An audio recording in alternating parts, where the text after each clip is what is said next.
Eu convido para vir ao palco, por favor, tenha bondade. Alô, Fernando Antônio Leite, da Associação Mineira de Defesa Ambiental. Pode vir para cá, por gentileza, né?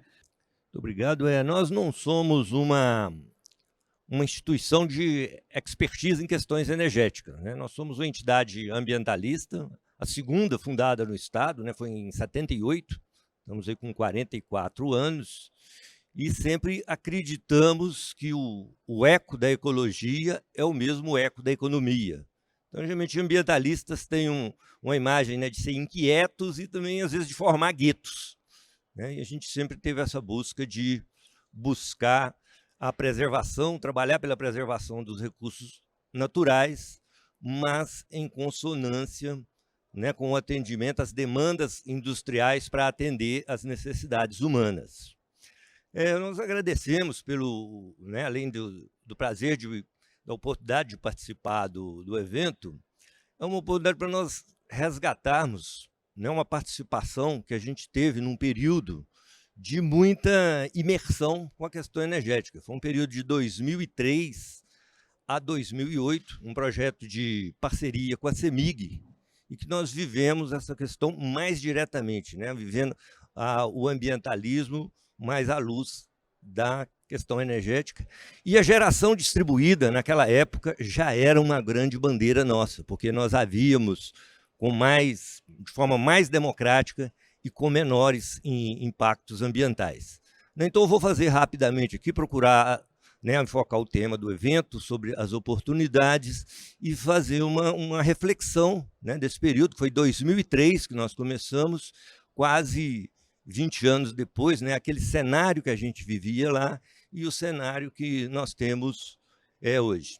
Naquela época se falava muito de energia renovável, né, começava a falar sobre isso, a gente já desconfiava daquele termo e desconfiamos até hoje, acho que até a geração distribuída ela dá uma chamada de mais concretude para essa questão de sustentabilidade envolvendo energias renováveis, né?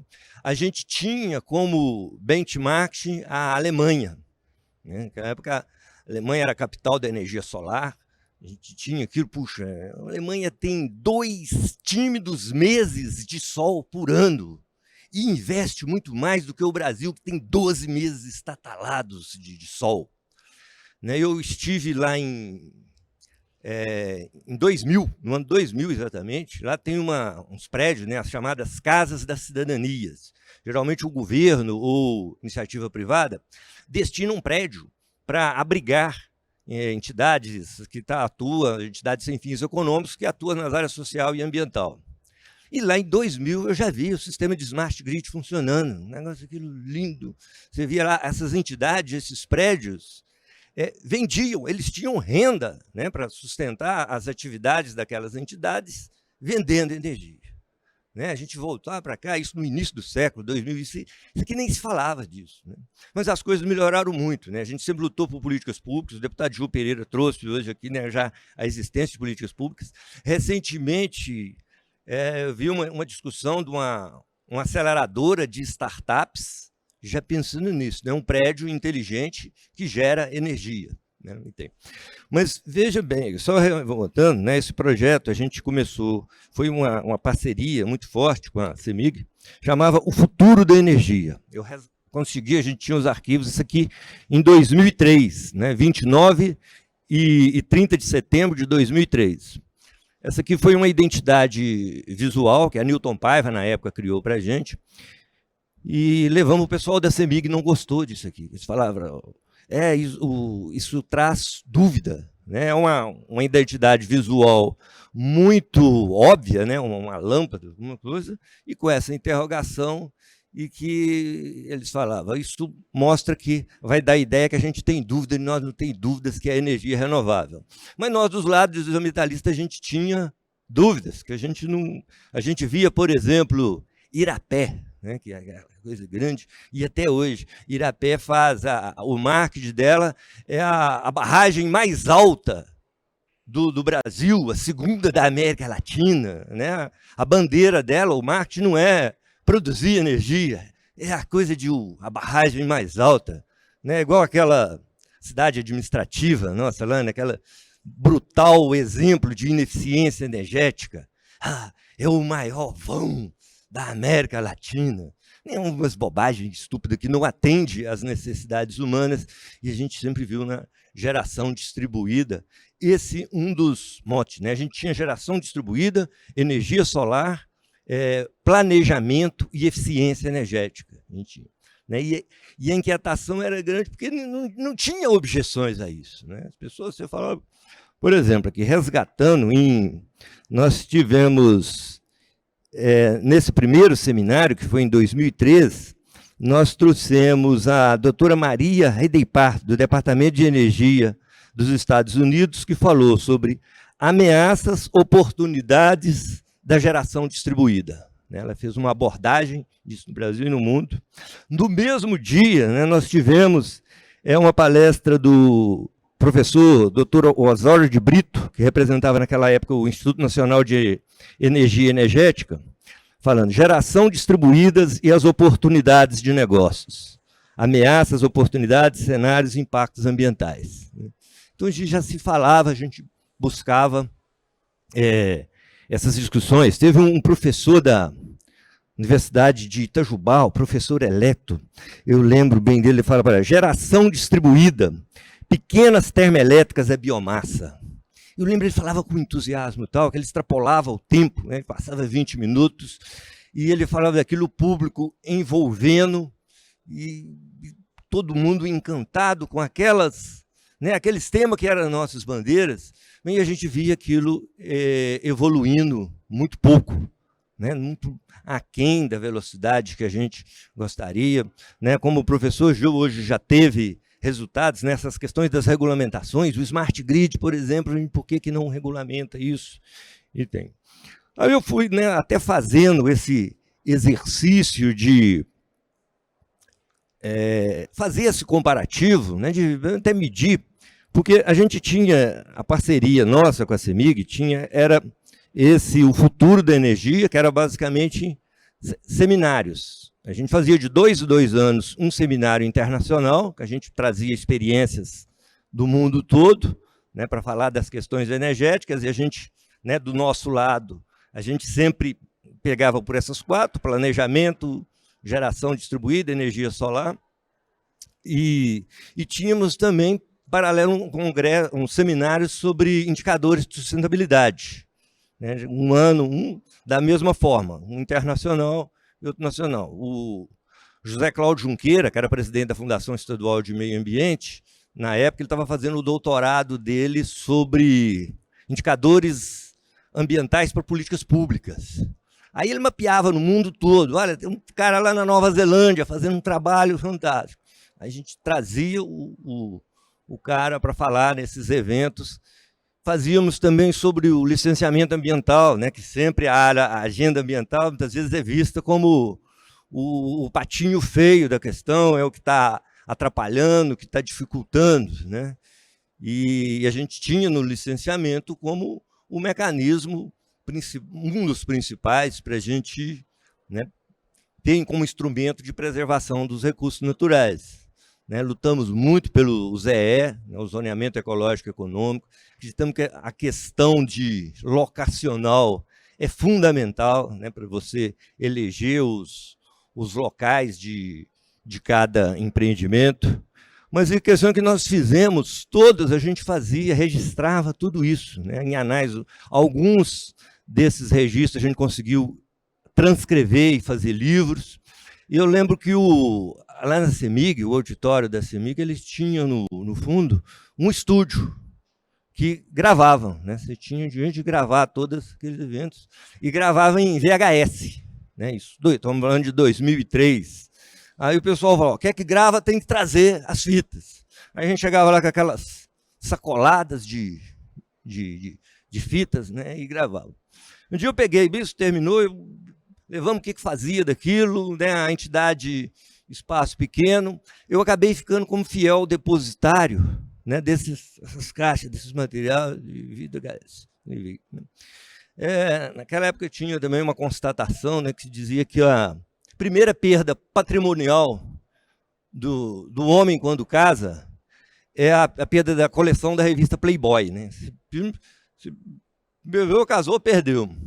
Eu casei e não tinha uma coleção da revista Playboy, mas tinha as caixas lá com os anais das fitas VHS, né, que tratava dos eventos. Eu guardava aquilo com muito carinho, falei, pô, isso aqui é um patrimônio, né, o calor da discussão que nós fizemos, aquele assunto que não era uma pauta, né, presente na agenda ambiental de Estado, eu guardava aquilo.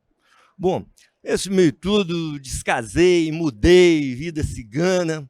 Aí veio o convite, né, para a gente participar, vir aqui falar. Eu falei, puxa, seria legal, né, esse comparativo. Vamos ver as oportunidades que tem hoje. O que falou? Ah, aquela moça que veio dos Estados Unidos, né? O saudoso professor Osório Brito, que nem está aqui mais. E, por incrível que pareça, eu cheguei lá e achei. Eu tinha a caixinha né, as fitas lá, aquilo que sempre teve, né, sempre tinha conflito com a mulher, joga isso fora, aquele conflito, muita bolsa para guardar, né, muito sapato e aquele negócio incomodando. E aí eu fui ver, falei, pô, mas realmente não serve para nada. Isso aqui não consigo assistir em lugar nenhum. E se eu quero assistir, ver o que o professor Osório Brito pensava naquela época, tem artigos dele. E eu falei, puxa, ela tem razão. Né? Foi um desperdício de tempo e energia. Mas o que não é desperdício, né? Que a gente faz um link.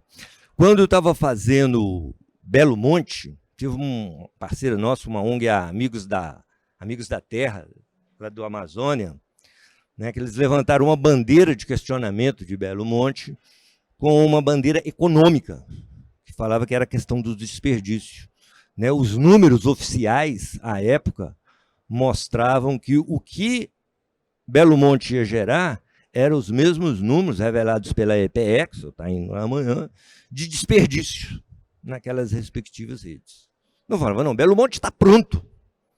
Né? O que você tem que investir, né? O que se vai gastar lá, investir, desperdiçar menos, né? Deixar de desperdiçar. Né? Isso eu vejo que, né, ainda é oportunidade de negócio. Né? Você garimpar, minerar, reciclar nessas energias que se perdem, em vez de investir em grandes projetos, né, em esses megas que geralmente estão associados também com manutenção de projetos de poder. Né. Isso sempre tirou da gente esse espaço, a legitimidade de discutir, né, as oportunidades que tinham a geração distribuída. Eu vejo com contentamento, né, que realmente as coisas avançaram, né, na universidade. Hoje você já consegue obter, né, trabalhar, empreender, gerar trabalho e renda com geração distribuída, o que naquela época ainda era apenas uma bandeira. Nós não temos, né, eu peço até desculpa de não ter sistematizado, não ter essas respostas, né? Quais são as oportunidades? E ficamos lá pensando, isso é responsabilidade de quem? Isso é do Estado? Isso é da iniciativa privada? É das entidades? Isso realmente tinha que estar sistematizado, né? Isso é questão de planejamento. Você tem um investidor, o Estado tinha que ter essa resposta. Qual é a melhor resposta que eu tenho para cada real investido? É a energia solar, é a energia eólica, aonde que eu vou fazer essa geração distribuída? No local mais competitivo, né? Onde está as competitividades do Estado? A gente não tem sistematizado, eu acho que essas informações estão muito espalhadas, né? Nós mesmos temos algumas, mas a resposta ao que, né, o nosso painel propõe, eu acho que elas existem objetivamente, mas não estão bem sistematizadas. Eu queria só, para finalizar, colocar uma frustração que nós tivemos também no âmbito da geração distribuída, que foi um projeto envolvendo a mais genuína bebida brasileira, né, a cachaça de alambique. Quem conhece o processo produtivo da cachaça sabe que ele é feito em 3 frações. Você tem a cabeça, a cauda, a cabeça, o coração e a cauda. E o que é potável, né, a boa bebida, é o coração, é aquela fração do meio da destilação. A cabeça e a cauda, ela, tecnicamente, ela deve ser descartada, e ela é ótima para fazer álcool combustível. Né? Então, isso nós trabalhamos muito tempo com esse projeto.